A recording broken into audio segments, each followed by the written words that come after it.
me mind alive.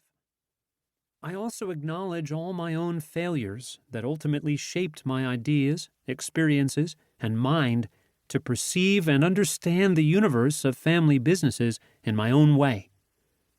With this textbook, I wanted to make sense of those talks I had with my mother, Ana Maria, who has believed in my personal and professional journey, Pilar, and Mama Ma, to quench their bitterness of not having their tata to find answers to their questions.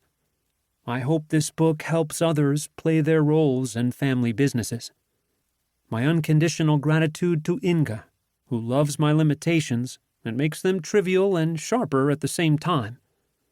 To Unye, Vetre, and Belize, who inspire my understanding of being a father and are responsible for, and to some extent suffering from, helping me perform my role as a father every day. To Florentina, Ana Rita, and Lisandro, who have shaped my concept of brotherhood in a unique way. To my father, Ugo, who unveiled the fragile world of being a human. To Ali, for her generosity in editing my ideas in a foreign language. And to Joanna, for opening the Vilnius University Library's doors so I could find a den for my desperate inspirations. And to Arpita, for her support during the process of collecting information, reading material, and drafting ideas.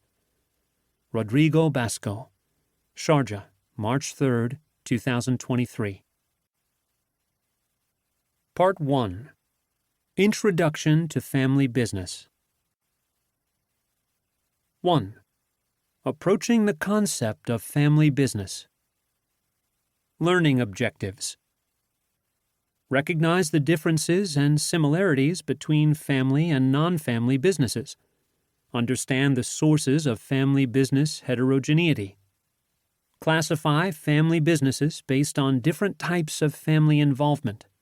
Describe the complexity of family businesses across generations. Identify the competitive advantages of family businesses. 1.1. Introduction. Our journey starts by differentiating between two main categories of firms in today's economy: private and public companies.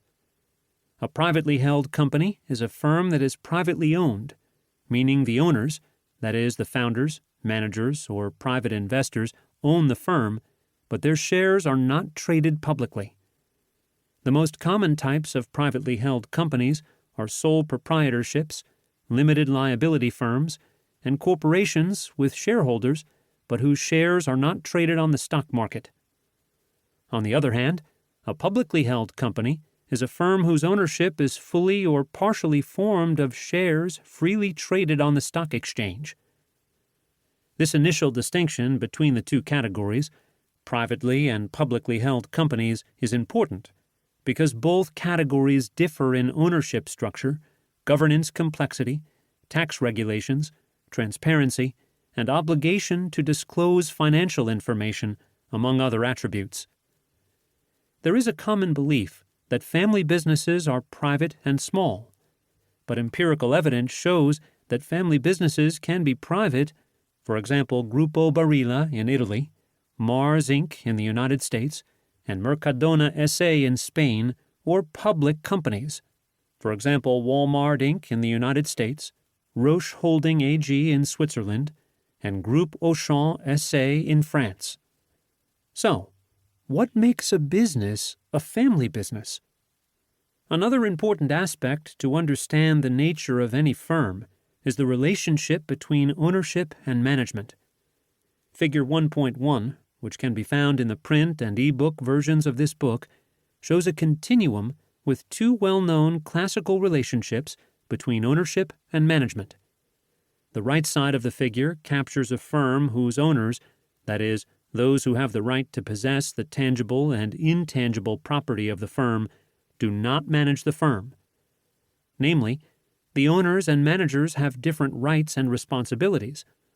While the owners have the right to invest their money into the firm, receive returns for such investments, and are responsible for the firm's long-term vision and goals, the managers are responsible for implementing the best strategy to achieve the owner's goals and maintain the firm's long-term